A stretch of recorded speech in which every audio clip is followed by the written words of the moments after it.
O fundo MXRF tem sido questionado para nós o que está acontecendo neste fundo. E eu trouxe aqui o professor Baroni que vai fazer uma breve explicação aí do que está acontecendo com o MXRF. Mas antes já te peço para se inscrever no canal aqui, já ativar as notificações, já dar aquele joinha. Com vocês, o professor Baroni. Muito bem, Thiago Reis, hoje estou aqui novamente para falar do MXRF Maxi Renda. Antes de mais nada, por favor, aí peço que todos assinem o canal no YouTube Professor Baroni, que a partir do dia 30 de janeiro começaremos as nossas lives quinzenais por lá.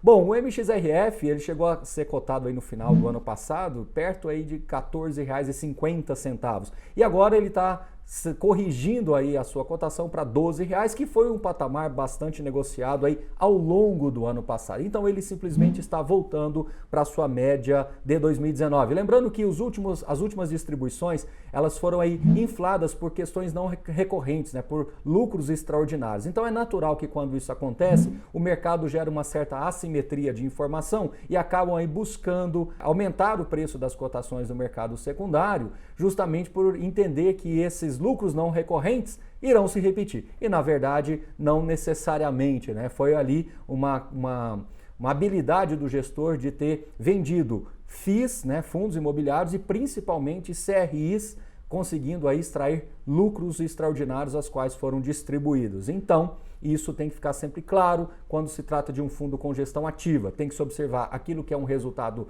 recorrente e aquilo que é um resultado não recorrente, tudo bem? Bom, o MXRF ele anunciou uma nova emissão, o que também acaba impactando aí a cotação no mercado, né? Porque a emissão de 500 milhões de reais, podendo chegar até a 600 milhões, considerando aí lotes adicionais, alguma coisa nesse sentido, ela vem a R$ 11,00, né? Sendo R$ 10,63 o preço da emissão e mais 37 centavos de custos, então R$ 11,00 o total. Então é natural que quando uma oferta volumosa como essa é anunciada, que há uma correção se aproximando um pouquinho mais daquele valor que está sendo ofertado, tá?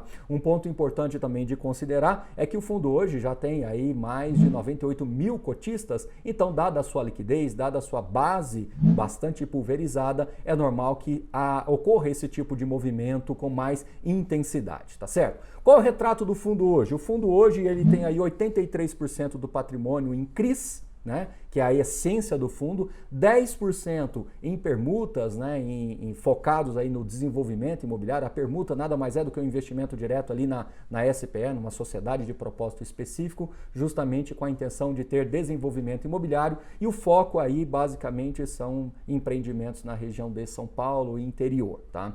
3% em posição em fundos imobiliários, uma posição pequena, e curiosamente desses 3% são apenas 4 fundos e 2 deles, que é a maior posição, um é um fundo de recebível, que é o Iridium, IRDM11, e outro é o DEMAC, que é um fundo também de desenvolvimento imobiliário. Então note que o MXRF tem esse DNA bastante focado para CRIs e desenvolvimento imobiliário. E apenas uma posição residual em caixa de 5%, mas ao que tudo indica, foi feita aí também uma alocação agora como evento subsequente de um novo CRI. Então é possível aí que o fundo já esteja plenamente alocado.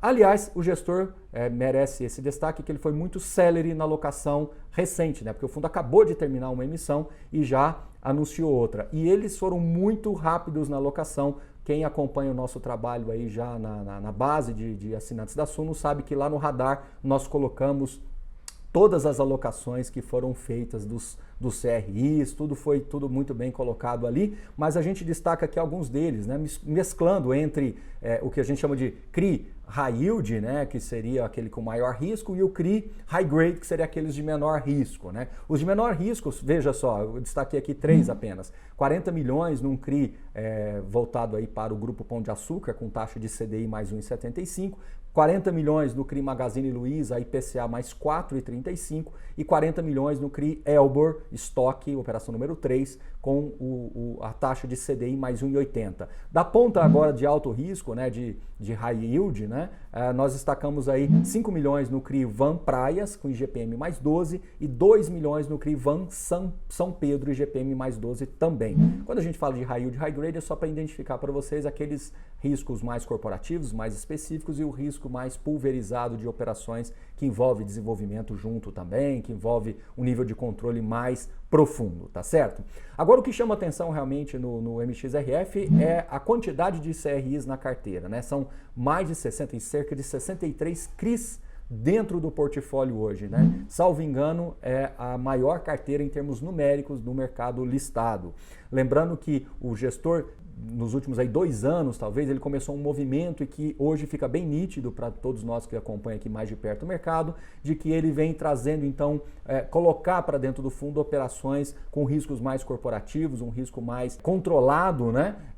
Embora o fundo tenha tido alguns problemas no passado, após a integralização com o XP Gaia, ele sofreu essa integralização e alguns CRIs ali estavam com problema, e aos poucos aí o gestor vem limpando e ajustando tudo isso e fazendo novas emissões justamente para diluir esses problemas dentro do patrimônio geral, né? Essencialmente hoje o fundo ele está 55% alocado em CDI e 45% em inflação, obviamente IPCA e IGPM. Então isso mais um indicativo de que o gestor está trabalhando dentro de manter o portfólio cada vez mais equilibrado, tá certo?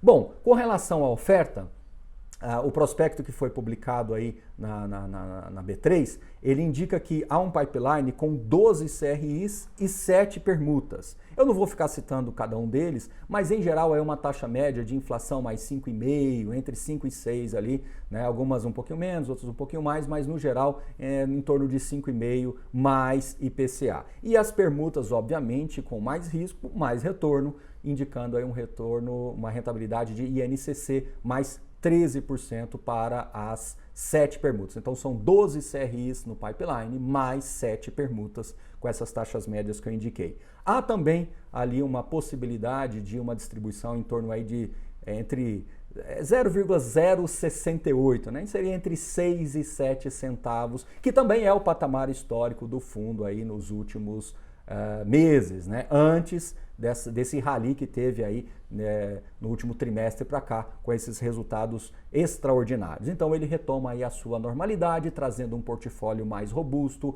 com mais operações, com uma diversificação setorial maior. Então aí o MXRF entrando na rota do crescimento do mercado, entrando aí acompanhando tudo que vem ocorrendo no mercado de CRIs, tá certo? Bom, Tiago, espero então ter trazido um pouquinho mais de informação sobre o estado atual do MXRF, as movimentações, a volatilidade faz parte da dinâmica do mercado de renda variável, não há nada de errado com o fundo, simplesmente passando por uma emissão e rearranjando o seu portfólio conforme eu falei aqui hoje, tá bom? Muito obrigado e até o nosso próximo vídeo, Thiago Reis. Valeu!